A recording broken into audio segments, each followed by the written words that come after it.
Baru kata Yahweh Elohimnu melek haolam Aser kisanu bemispotam Betsifanu lesmolkol usofar. Terberkatilah Yahweh Elohim kami Raja alam semesta, yang menguduskan kami dengan perintah-perintah-Mu, yang memerintahkan kami untuk mendengar shofar.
Kasihilah Yahweh Elohimmu dengan segenap hatimu, dan dengan segenap jiwamu, dan dengan segenap akal budimu. Amin. Kita pujikan Kados, Kados.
Akulah Yahweh Elohimmu yang membawa kau keluar dari Mesir, tanah perbudakan. Kedua,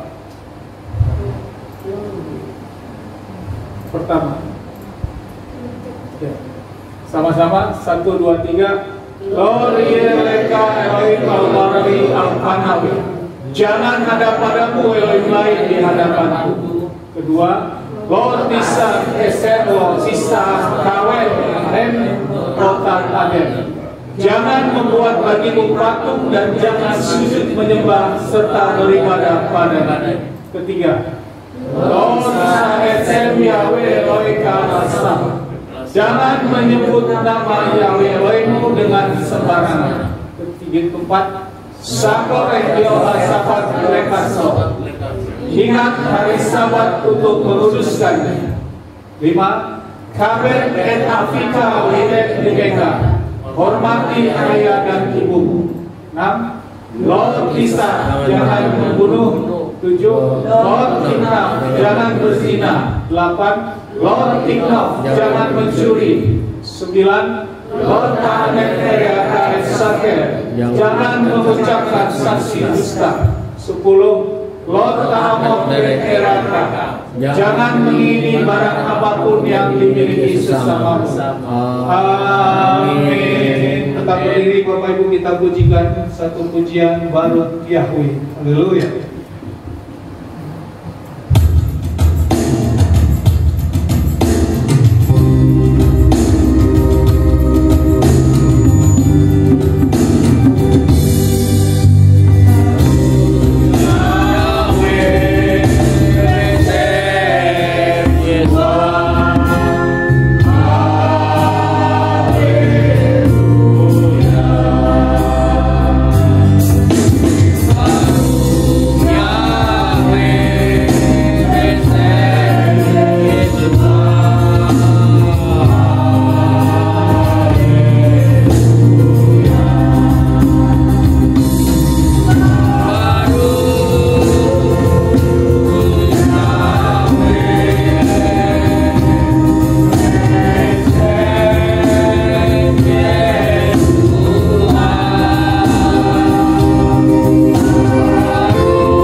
Bapa Yahweh yang kami sembah di dalam Adonai Yeshua HaMashiach, di hari Sabat yang kudus ini ya Bapa Yahweh, kami juga membawa seluruh anak-anak kami sebagai generasi-generasi penerus di tengah keluarga kami masing-masing. Kami membawa anak-anak ini dengan segenap roh, jiwa, dan tubuh anak-anak ini ke dalam hadirat kemuliaan Bapa Yahweh. Di Sabat yang kudus ini ya Bapa ya, biarlah kemuliaan-Mu turun untuk anak-anak ini. Diberikan mereka roh hikmat, roh pengertian, roh takut akan Bapa yang memenuhi kehidupan mereka. Sehingga apa yang mereka kerjakan, lakukan, baik studi pekerjaan maupun studinya, mereka akan dibuatnya menjadi berhasil dan semuanya menjadi berhasil. Mereka akan menjadi ahli pada bidang mereka masing-masing. Amin. Dan dijauhkan mereka dari niat-niat orang jahat, dijauhkan dari pergaulan-pergaulan yang jahat, dan dipertemukan dengan orang-orang yang baik yang membangun. Amin. Di dalam nama Adonai Yeshua HaMashiach. Dan tepat pada waktunya mereka juga akan diberikan jodoh sesuai dengan kehendak Bapa Yahweh.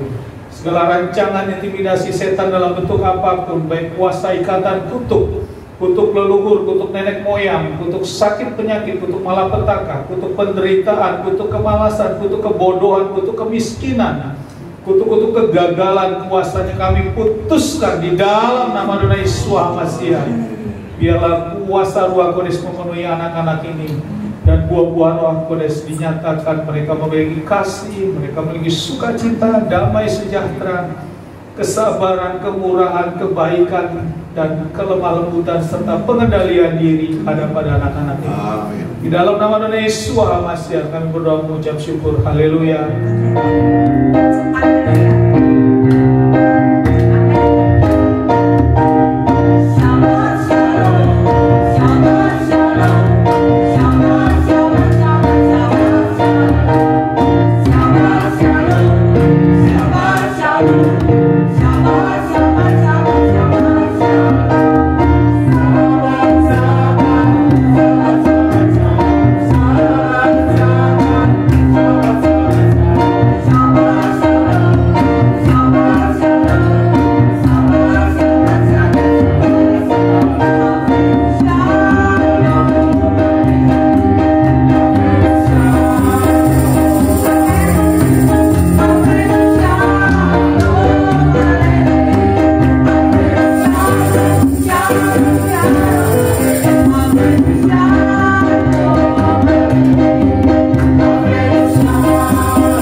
cari kekayaan lagi sekarang. Bukan cari lagi kekayaan. Cari supaya terdaftar nama kita di sana. Amin. Tapi mereka tidak mengakui. Cuma kita yang kita sudah jalan yang benar. Apa yang kita dapat di sini jangan goyah lagi. Jangan menengok kiri kanan lagi. Pegang itu sampai mati.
Agar firman pada hari ini boleh menjadi berkat yang luar biasa untuk kehidupan kami, berkat yang mengubah kehidupan kami, dan berkat yang terus menjadi berkat yang luar biasa dalam kehidupan kami. Terima kasih Tuhan, berkati terus tempat ini Bapa, biarlah pelayananmu di tempat ini terus diberkati dan terus namamu dimasyhurkan di tempat ini.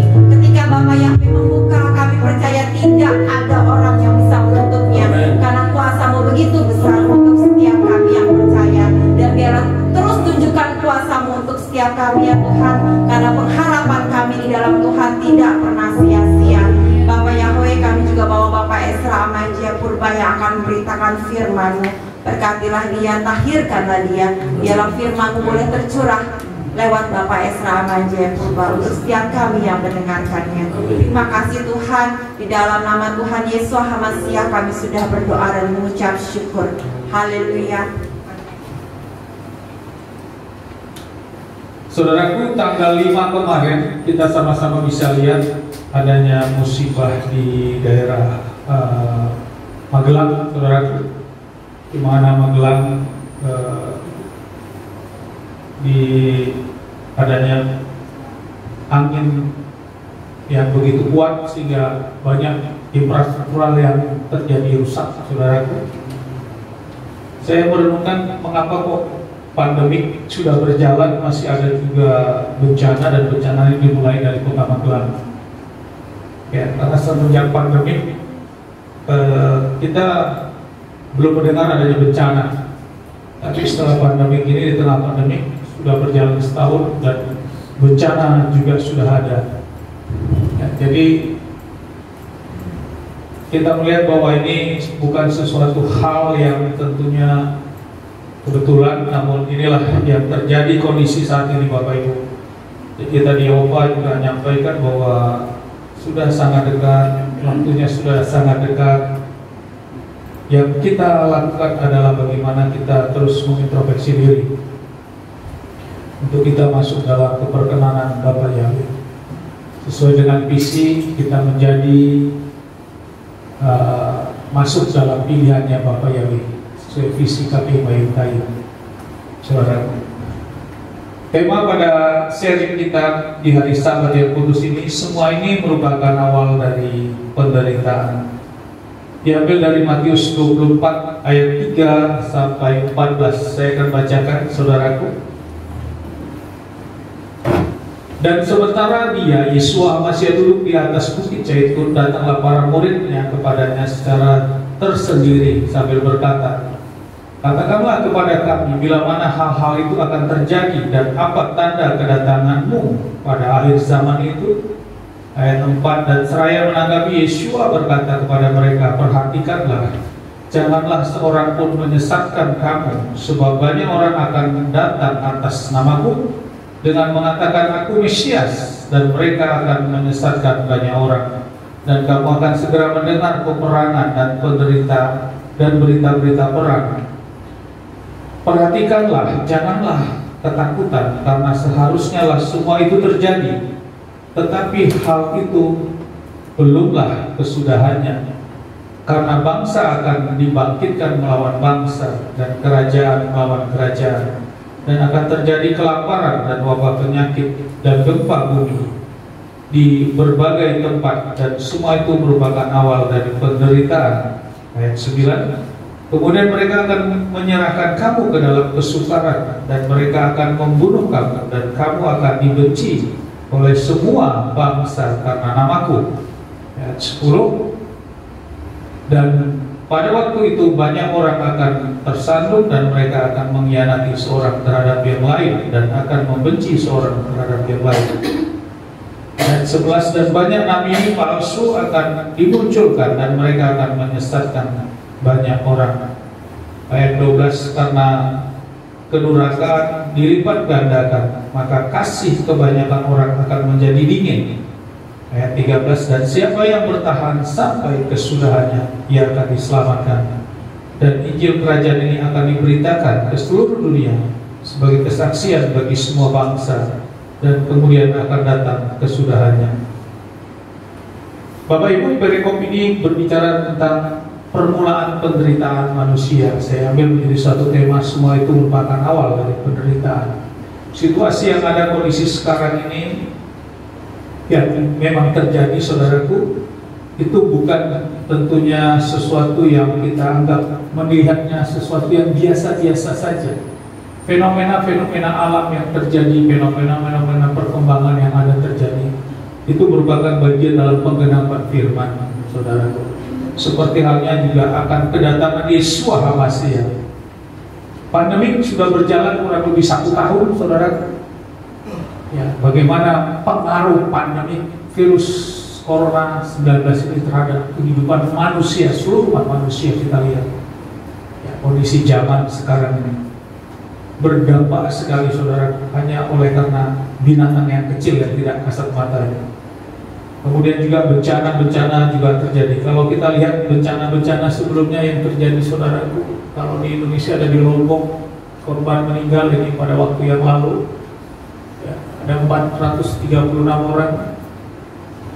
Bencana tsunami di Pulau Donggala yang sebelum tsunami, apalagi sebelum pandemik ini ada terjadi juga, meninggal dunia kurang lebih 2010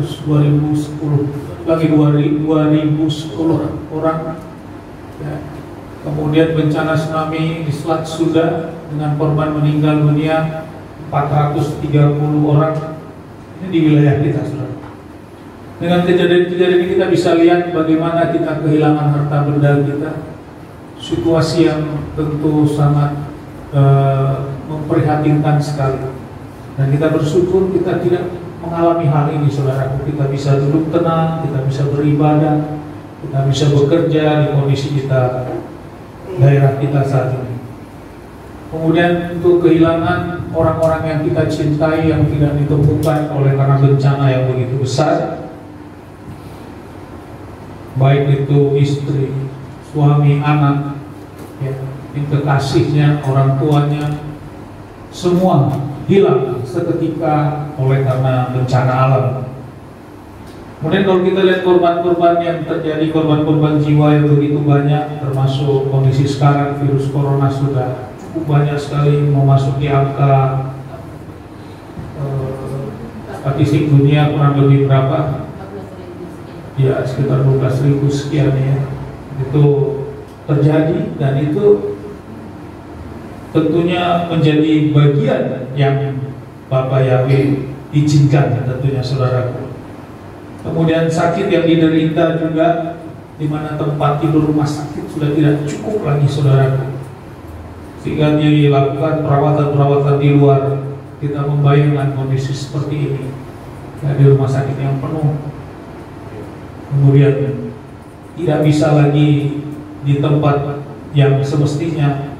Kalau kondisi siang dalam keadaan cerah mungkin tidak masalah. Kalau bagaimana kondisi ini tiba-tiba hujan, belum malam hari, dan ini terjadi. Kemudian bencana gempa ini juga dengan dihadapkan dengan pengungsi, saudaraku. Pada kehidupan pengungsi itu tidak sangat mengenakan, saudaraku. Ya, di mana di situ kita harus bersama-sama makan terlantar. Ini daerah waktu kejadian saya ambil di wilayah Brastagi sekitarnya waktu Gunung Meletus ya, begitu banyak saudaraku ya, dan ini sangat memprihatinkan. Kembali kita merenungkan hal ini, kita betapa kita bersyukur saudaraku. Kita berdoa, kita tidak diizinkan untuk menghadapi hal-hal seperti ini. Untuk itu kekuatan doa dalam kita melakukan doa-doa kita agar kota kita tetap dalam perlindungan, itu menjadi bagian tugas kita sesungguhnya saudaraku. Amin. Ya, bukan berarti yang diizinkan yang terjadi sekarang ini karena tidak ada berdoa, tapi saat kita dalam keadaan damai seperti ini, bangun tidur, kemudian matahari terbit terbenam dan kita bisa bangun, kita untuk bangun pagi aja untuk merenungkan renungan firman aja kita berat sekali. Bagaimana dengan kondisi seperti itu saudara? Itu sudah tidak bisa lagi. Kita ambil bagian ini ya dalam menjalani kehidupan kita, dan ini terjadi ya, ini bukan suatu hal retorika atau perkataan-perkataan kosong. Ini terjadi terhadap saudara-saudara kita yang terjadi menghadapi bencana-bencana itu. Kemudian pekerjaan sebagai mata pencaharian juga hilang saudara ya, oleh keadaan kondisi bencana-bencana seperti ini, dimana besok kita mau makan apa, saya sudah tidak bekerja lagi bagaimana dan sebagainya ya, ini terjadi ya. Ekonomi juga lumpuh saudaraku, sama seperti kondisi pandemi ini juga yang berdampak terhadap ekonomi. Saat kita di lockdown, bagaimana keadaan lockdown itu, sesungguhnya ini menjadi bagian permohonan penderitaan yang Yesus katakan saudaraku. Yang menjadi pertanyaan, apa yang kita renungkan di balik terjadinya bencana-bencana alam tersebut ataupun kondisi kita sekarang ini? Pernah nggak saudara merenungkan hal itu? Saat saudara mungkin duduk merenungkan ini terus, atau cuek aja lah, bukan di sana. Tapi kita renungkan, mereka juga sama seperti kita, manusia juga. Dia butuh juga suasana yang nyaman, suasana yang baik dalam menjalani kehidupan. Saat saya merenungkan hal ini saudaraku, yang pertama adalah betapa kita bersyukur saudara. Kita bersyukur saat ini kita masih bisa seperti ini. Itu yang pertama. Bukan berarti yang menderita di sana itu kita merasa bahwa kita bersyukur, tapi yang di sana biarlah begitu, bukan. Artinya pembelaan dan pertolongan Bapak Yahweh dalam kehidupan kita sampai saat ini yang begitu luar biasa menyertai kita. Namun kadang kita tidak bisa memahami hal ini, sehingga kita lebih mementingkan ego kita, emosional kita, mementingkan keakuan kita yang lebih besar. Peristiwa-peristiwa seperti itu. Saudara, saya melatar belakangi sebagai seorang prajurit, saudara. Kalau seorang prajurit di daerah pertempuran, saya mengalami kegiatan itu, saudara, saat saya berpangkat Letnan 2 di Timur 15 bulan dalam pola operasi di sana. Kita naik turun gunung, saudara. Ya, kita bisa menikmati tidur yang enak itu saat kita pernah tidur di tempat yang tidak enak. Tapi kalau kita hidup di zona aman, enak, terus saya seolah-olah itu nggak biasa. Saya ilustrasikan, kita bisa tidur di tempat tidur itu enak, menikmati empuknya apabila kita pernah menjalani kehidupan tidak pernah tidur di tempat tidur yang seperti itu, sehingga kita menikmati sekarang. Ini suatu tempahan-tempahan di dalam kita menjalani kehidupan kita. Yes. Untuk itu pagi hari ini kita diingatkan kembali, saudara, betapa kita bersyukur dan mengucap syukur, dan kita jangan mengeluh ya dengan apa yang sudah kita nikmati sekarang ini, saudara. Ya, walaupun jauh naik kendaraan umum, tapi semuanya tidak ada yang dalam kecekaman, tercekam dalam perjalanan. Kita bisa duduk saat mana, bangun pagi kita bisa, walaupun tadi Opa sampaikan berjuang, dokter cepat, tapi semuanya baik. Inilah ucapan syukur kita bahwa kebesaran Bapa Yahweh menyertai kehidupan kita, dan kita tentu mendoakan kepada saudara-saudara kita yang mengalami bencana di belahan-belahan dunia, termasuk sekarang di Magelang. Kebetulan kami ada rumah di sana, saya cek di sana bagaimana situasi Kerincing, Pak Yogi. Ya, Kerincing. Kebetulan saya diizinkan ada rumah di sana. Puji Bapa Yahweh, Kerincing dalam keadaan baik. Aman, tapi di kedua kaki dalam keadaan baik ya. Jadi semua diizinkan seperti itu. Baik, kita masuk kepada substansi. Apa yang kita renungkan di balik terjadinya bencana alam tersebut? Yang pertama, bahwa sesungguhnya manusia tidak ada apa-apanya di hadapan Yahweh. Ya, sesungguhnya kita ini walaupun kita diciptakan segambar dan serupa oleh Bapa Yahweh, tapi bila Bapa Yahweh menghendaki, kita ini dengan sekejap saja, saudaraku, sudah beribu-ribu manusia bisa hilang, saudara. Jadi manusia itu terkadang menganggap bahwa dia bisa melebihi Bapa, bahkan dia menganggap dirinya setara dengan Bapa atau setara dengan nabi-nabi. Dia tidak merenungkan bahwa sesungguhnya kita ini adalah ciptaan Bapa Yahweh, yang artinya jenjang antara Bapa Yahweh dan manusia itu sangat berbeda, sehingga kita harus menyembah. Yang kita sembah adalah Bapa Yahweh. Kejadian 6 ayat 7a dikatakan, dan Yahweh berfirman, aku akan melenyapkan manusia yang telah kuciptakan ini dari muka bumi. Saudaraku, ini peristiwa di zamanmu. Bapak kalau sudah seperti itu, ya sudah terjadi, saudara. Ya. Saya sangat merema apa yang pernah Bu Anita Lubis sampaikan ya, waktu sharing sebagai jemaat berdoa di sini.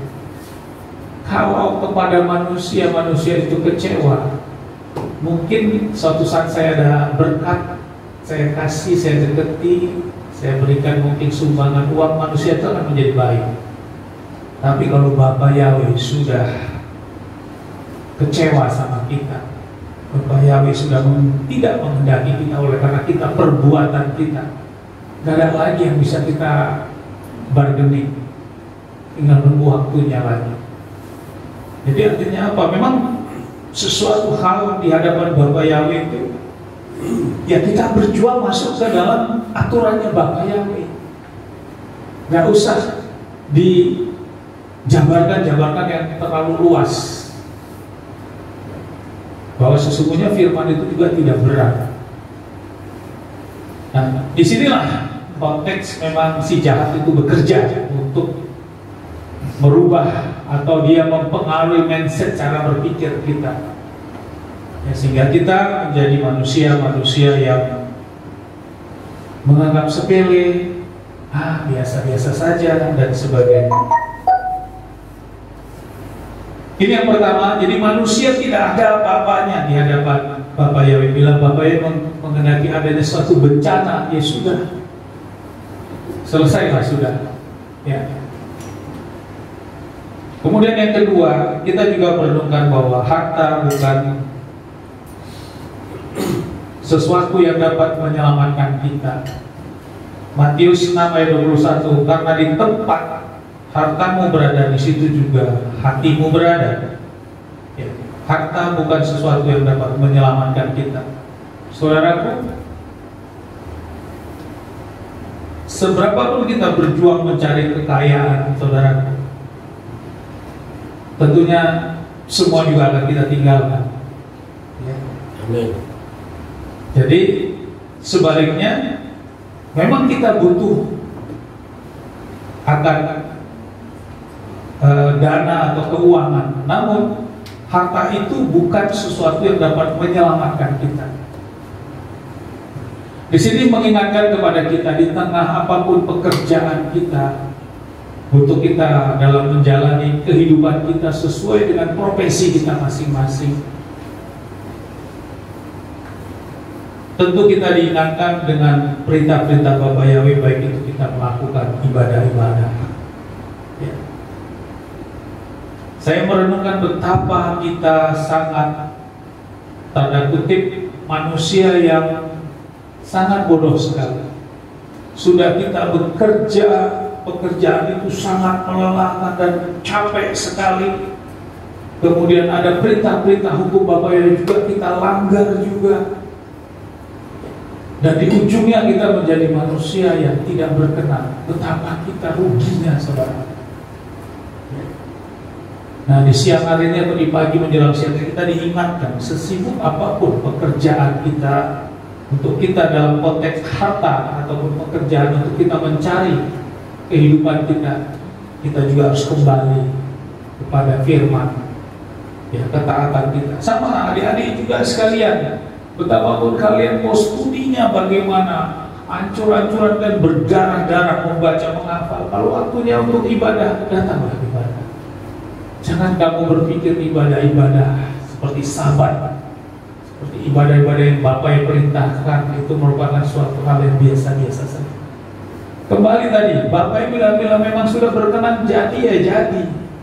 Kalau Bapak tidak bilang nggak berkenan, anak ini tidak menghargai hukum-hukumku, sampai bagaimanapun kita tidak akan jadi.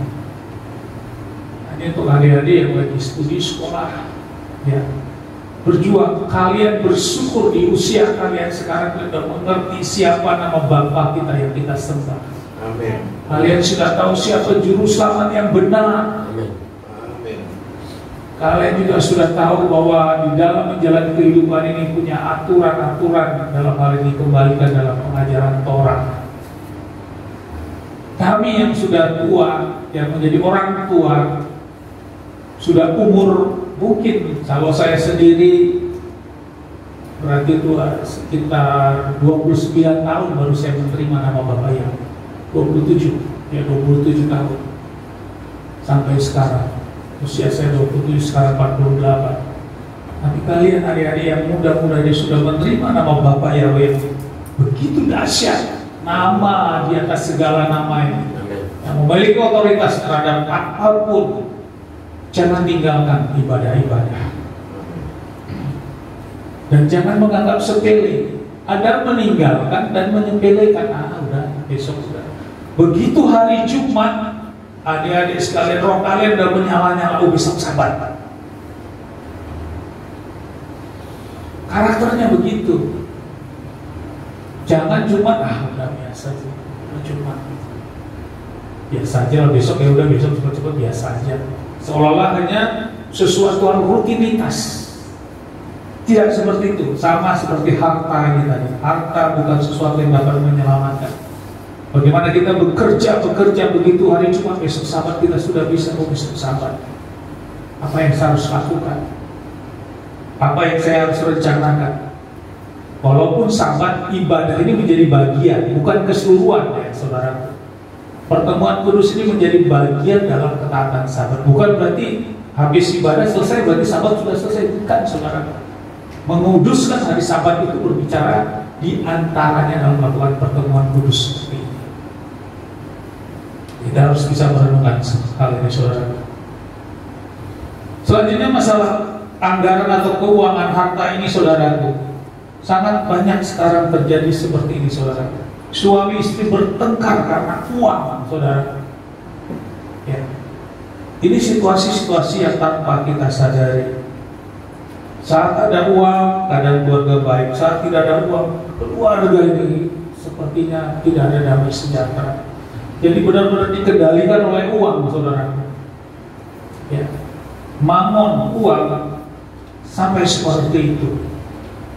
Untuk itu kita kembali mengintrospeksi diri bahwa di dalam kehidupan keluarga, kehidupan kita, memang kita bekerja untuk mencari uang untuk kebutuhan kehidupan kita. Ya, suami bekerja, istri mungkin di rumah atau sama-sama bekerja. Dengan saat tidak ada uang, maka istri banyak terlalu menuntut, justru sebagai istri adalah tiang doa. Ya, dan suami akan terus bekerja. Janganlah berubah karakter di dalam kehidupan keluarga, baik itu ada atau tidaknya uang saat itu, tapi justru saling menguatkan. Justru inilah menjadi kekuatan yang besar untuk menghadapi hari-hari berikutnya, saudara. Betapa banyak suami yang mengambil sikap melakukan kriminalisasi oleh karena ini, saudara. Ya, kehidupan di keluarga, karena tidak ada istri menuntut terlalu banyak di tengah keluarga. Ya, sehingga suami tidak kuat, sehingga dia mengambil sikap untuk melakukan hal-hal kriminal.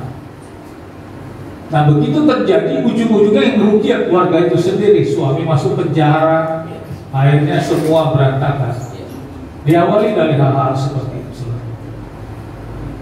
Selanjutnya, saudara, kita bisa lihat orang tua putus hubungan hanya karena uang antara orang tua dan anak, saudara. Demikian juga anak-anak. Ya, anak-anak memahami tentang bagaimana kondisi keuangan orang tua. Ini anak-anak ada berapa di sini? Ya. Jadi bagi anak-anak juga jangan terlalu juga banyak menuntut yang memang tidak mungkin bagi orang tua, saudara.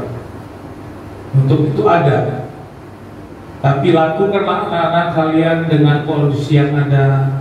Saat orang tua, papa kerja, mama kerja, atau sebaliknya, lakukan. Oh, belum ada, berarti topang doa orang tua kita. Sehingga inilah menjadi kekuatan yang besar di dalam keluarga itu. Kita tidak terintimidasi oleh kuasa si setan, sehingga beban menjadi tumpuan kepada orang tua sebagai memang imam keluarga di tengah keluarga. Ya, jadi uang tadi yang begitu bisa menyebabkan terputusnya hubungan juga antara orang tua sama anak karena tuntutan anak yang tidak terpenuhi, sehingga anak lepas kontrol keluar dan melakukan hal yang tidak baik. Anak-anak bisa menjual dirinya untuk mendapatkan uang-uang tersebut, sehingga rusaklah anak ini. Ya. Jadi memang kekayaan itu tidak menjadi segala-galanya. Selanjutnya, saudara, bagaimana kekayaan itu kita akan tinggalkan, saudara. Saat ada bencana, semua harta itu ditinggalkan. Ya, terjadi bencana, semua ditinggalkan. Jadi sesungguhnya yang kedua ini, harta bukan sesuatu yang dapat menyelamatkan kita, baik menyelamatkan di tengah keluarga, hubungan anak, maupun dalam kehidupan. Terjadi bencana, semua kita tinggalkan. Ini yang perlu kita renungkan pada pagi hari. Ketiga, saudaraku, bencana alam membuat kita introspeksi juga, saudara. Ya. Situasi yang ada sekarang ini kita bisa mengintrospeksi. Bencana alam membuat kita introspeksi diri bahwa umur manusia itu tidak ada yang tahu. Matius 6 ayat 21, oleh karena itu kamu pun bersiap, sedialah, karena anak manusia datang pada saat kamu tidak menyangka. Ini baik secara pribadi maupun kedatangan Yesus kedua kali. Kita lihat, saudara, betapa kita kadang terkaget-kagetnya dengan kondisi sekarang, virus yang tadinya teman kita bersama-sama tahu-tahu sudah tidak ada. Ya, pelayanan kita juga sebelumnya juga sama-sama bergabung. 3 bulan berikutnya, sebulan berikutnya, Pak Yopi juga menjadi kesaksian terhadap kasih kita, Pak Joni Sitinjak, ya, Pak Joni Sitinjak. Ya, begitu Pak Yopi sudah men-sharingkan tentang kebenaran Bapak Yawi dan dia tetap lakukan. tugas Pak Yopi sudah selesai. Iya. Dengar kabar juga sudah dipanggil. Ya. Jadi dengan bencana alam seperti ini, kita juga mengintrospeksi bahwa umur kita memang tidak ada yang tahu. Ya. Tapi kita yang menjalani yang saat ini kita masih hidup, tentu kita menjaga kehidupan kita pribadi lepas pribadi. Ya, juga kita bukan menjadi orang yang konyol. Ya, orang yang konyol. Sudah tahu lampu merah tetap dibabras, ya dihajar sama datang dari seberangnya. Ya seperti itu contohnya. Kita tidak tahu, bencana alam itu perlu kita renungkan, bahwa kita introspeksi diri bahwa umur manusia itu tidak ada yang tahu. Dengan seketika bencana ada, habis begitu banyak manusia, hilang dan sebagainya seperti yang di atas tadi. Selanjutnya yang keempat, saudara, kita renungkan dengan kondisi yang ada, bahwa untuk mempertebal iman kita, Matius 22 ayat 37 sampai 40, dan Yesua berkata kepadanya, kasihlah Yahweh Elohimmu dengan segenap hatimu dan dengan segenap jiwamu dan dengan segenap akal budimu. Dan yang kedua yang sama dengan itu, kasihlah sesamamu seperti dirimu sendiri. Pada kedua perintah inilah tergantung seluruh isi Torah dan kitab para nabi. Saudara, bagaimana dengan situasi yang ada sekarang ini? Kita lebih lagi untuk kita berjuang di dalam bersama Roh Kudus yang ada pada kita untuk kita menang, saudara, menjalani kehidupan ini. Iman kita, saudara. Memang kalau kita lihat sesuatu, kalau Bapak itu memberikan punishment atau hukuman apabila melakukan pelanggaran, mungkin manusia itu akan menjadi baik. Tapi inilah kebebasan yang Bapak Yahweh izinkan untuk semua manusia. Walaupun berbuat salah, walaupun tidak sesuai, ya manusia tetap berjalan biasa-biasa saja, berubah, tidak ada perubahannya. Walaupun mungkin ada waktu-waktu tertentu Bapak memberikan hukuman-hukuman. Untuk itu dengan situasi yang ada seperti ini, mari kita terus, saudaraku, berjuang untuk memperkuat iman kita kepada Bapa di dalam nama Yeshua Mashiach. Seperti lagu tadi yang kita harapkan sekarang, Opa juga memberi kesaksian tadi, bagaimana nama kita tercatat dalam buku kehidupan, kita mendapat mahkota kehidupan. Amin. Di dalam kita menjalani kehidupan kita. Yohanes 14 ayat 15 dikatakan, jika kamu mengasihi aku, peliharalah perintah-perintah. Perintah-perintah itu adalah Torahnya Bapak Yahweh itu sendiri, saudara. Amin. Namun sebaliknya kalau kita lihat hal ini, kelihatannya wah itu udah sering kita dengar. Bagaimana aplikasinya mengasihi ini, saudara? Ya, Yohanes 1 Yohanes 4 ayat 20 ini yang akan kita tanpa sadari, saudara. Jika seorang berkata, aku mengasihi Elohim, tetapi ia membenci saudaranya, ia adalah seorang pendusta. Karena dia tidak mengasihi saudaranya, karena dia tidak mengasihi saudaranya yang dia lihat. Bagaimana dia mengasihi Elohim yang tidak kelihatan? Saudaraku, ini perlu kita renungkan. Ya, buang sikap benci kita kepada orang lain. Ada kepahitan hati, orang menyakiti kita sampai sakit hati seperti itu. Kita yang sudah mengerti kebenaran ini, saudara, itu kita bereskan dulu, baru kita datang kepada Bapa, sehingga kita tidak masuk menjadi poin di kitab 1 Yohanes 4 ayat 20 ini. Jika seorang berkata, aku mengasihi Elohim, tetapi yang membenci saudaranya, ia adalah seorang pendusta. Jadi kasih tadi kepada Bapa dan sesama manusia. Dan ini diukur dengan hal itu. Yang kelihatan saja tidak bisa, apalagi yang tidak kelihatan. Ya, cenderung kita menganggap seseorang itu sudah memiliki karakter yang hebat dalam penyembahannya, dalam firman-Nya. Tapi kalau dia tidak bisa memaafkan atau mengampuni, masih ada akar kepahitan kepada orang-orang tertentu. Firman ini, saudara, sesungguhnya kelasnya itu jauh lebih rendah sebenarnya. Itu hanya kelihatan story di pandang muka saja, tapi di dalam alam roh saudara tidak belum sampai seperti itu. Ini poin yang keempat, saudaraku. Kemudian kita lihat lagi keadaan-keadaan bencana yang ada itu, kita merenungkan apa, saudaraku? Kelima, kepanikan masih secara lokal. Saatnya seluruh dunia akan terjadi kepanikan itu, saudara, apabila ini terjadi. Dan ini akan terjadi, saudara. Diawali dengan bencana-bencana yang ada sekarang. Dan namanya rapture, pengangkatan itu akan terjadi. Ini sudah, kalau ini sudah nanti jika terjadi. Ya. Kenapa saya bilang kepanikan masih secara lokal? Ada saatnya seluruh dunia akan melihat saat sangkakala berbunyi. Seluruh dunia akan melihat. Ini sudah kepanikan totalitas. Matius 24 ayat 40 sampai 41. Pada waktu itu akan ada 2 orang di ladang, yang satu diangkat dan yang satu dibiarkan. 2 orang wanita sedang menggiling dengan batu kilangan, yang satu diangkat dan yang satu dibiarkan. Saudara, waktu ini nanti terjadi, saudaraku, akan terjadi banyak hal yang sangat mengagetkan dan sudah selesai. Mungkin saat seperti ini memang diizinkan Bapak, yang berkenan dia sudah tidak ada, tapi yang tidak berkenan masih kita ada yang ditinggal di ruangan ini seperti itu. Itu sudah sesuatu hal yang menyeluruh dunia nanti terjadi. Betapa kepanikan itu luar biasa akan terjadi, saudara. Kalau tsunami ini masih ada yang zona yang aman, ini masih tidak semua. Tapi waktu ini nanti terjadi, seluruh dunia akan melihat, saudara. Dan bagaimana apa yang terjadi? Ya, teman di sebelah tiba-tiba tidak ada pakaiannya jadi tinggal.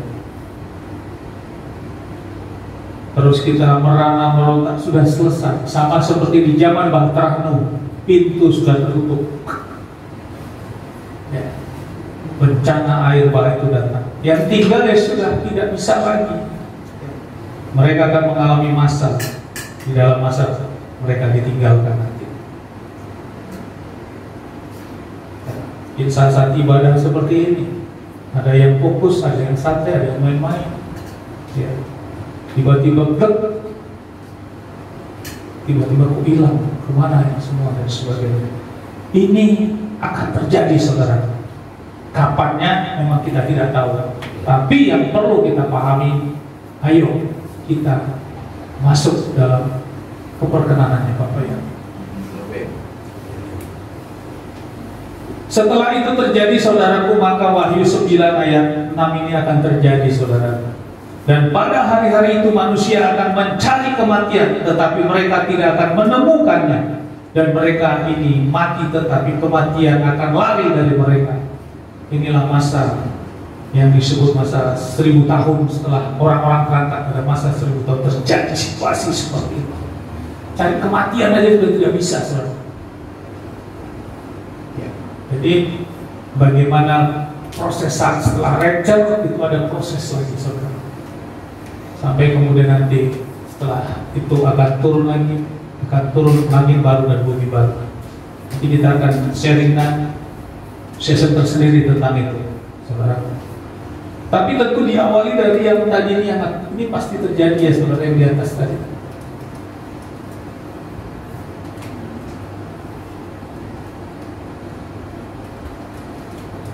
Ya, ini situasi-situasi yang sifatnya sudah mendunia nih, betapa kaget-kagetnya.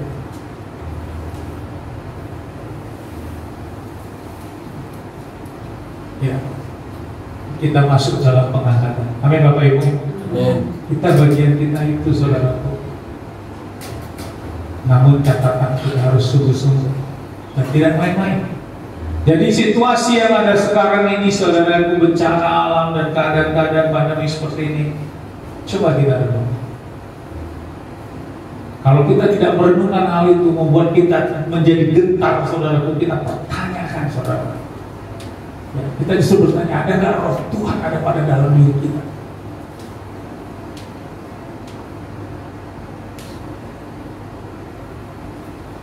karena semua adalah serius dan harus sungguh-sungguh. Jadi saudaraku, terjadinya kekacauan di mana-mana, ekonomi lumpuh, kecelakaan, kekacauan rumah sakit penuh dengan orang-orang terjadi secara regional seluruh dunia, saudaraku. Bagaimana kita menghadapi itu, saudaraku?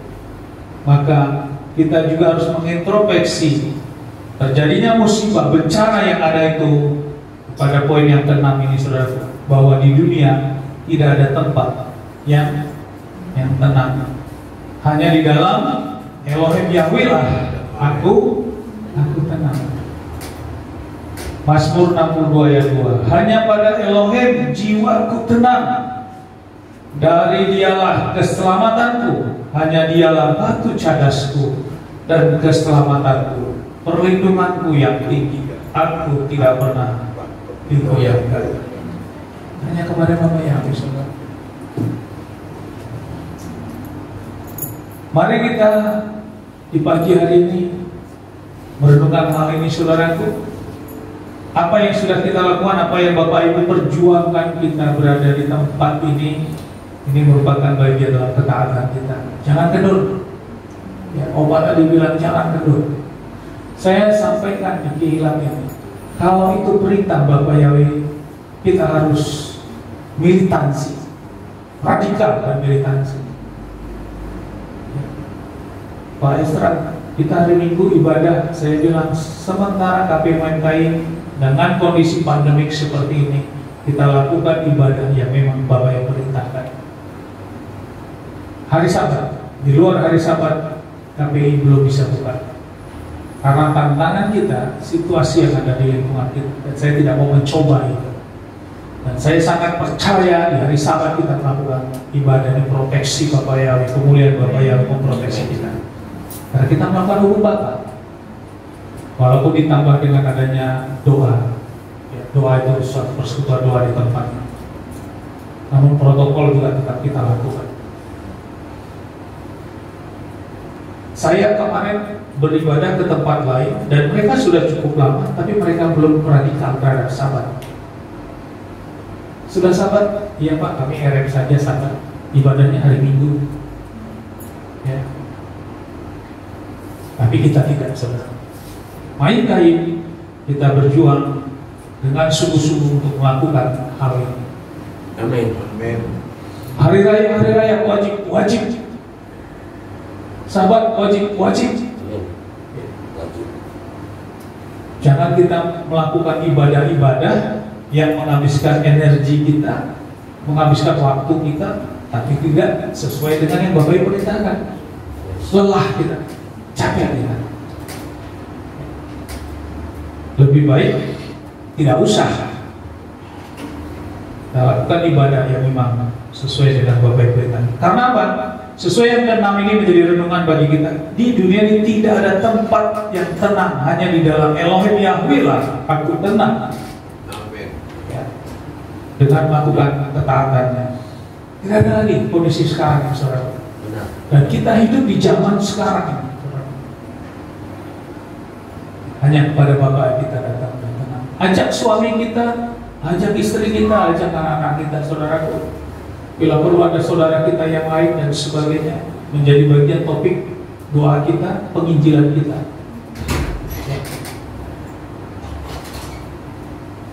Inilah renungan kita pada pagi hari menjelang siang hari dalam ibadah hari Sabat di KPMKI pada tanggal 7 November. Biarlah semua ini menjadi berkat buat kita, menguatkan kita kembali. Dan kita kembali dikuatkan lewat masuk Sabat ini. Kita masuki selesai lewat Sabat, minggu depan lagi kita bekerja, beraktivitas. Kita tetap berjuang. Roh Kudus sudah ada pada kita, seperti sharing kita kemarin, saudaraku. Bersama Roh Kudus kita bukan menjadi orang yang biasa-biasa saja. Sesungguhnya kita adalah orang-orang yang istimewa, saudara. Amin. Itu camkan, saudaraku, jangan lewat. Ya. Jadi dimanapun saya orang luar biasa, ada Roh Kudus. Bayangin saudara, roh yang dunia tidak dapat melihat, kita ada di situ. Dunia tidak bisa melihat Roh Kudus itu. tidak mengenalnya, dunia juga tidak mengenal Roh Kudus itu. Tapi Roh itu ada pada kita. Amin. Berarti Bapak yang memberikan kita yang istimewa. Jadi kalau dibayangkan manusia berkerumun banyak itu yang ada rohnya, Bapak yang munculkan lampu itu udah lampunya kelihatan. Orang jadi istimewa gitu, sangat istimewa. Sesuai dengan profesi kita masing-masing. Jangan khawatir. Dan kita menjadi agendanya Bapak Yahweh begitu indah dalam menjalani kehidupannya. Amin. Bapak Yahweh memberkati kita semua. Haleluya. Susah buat kita. Mari kita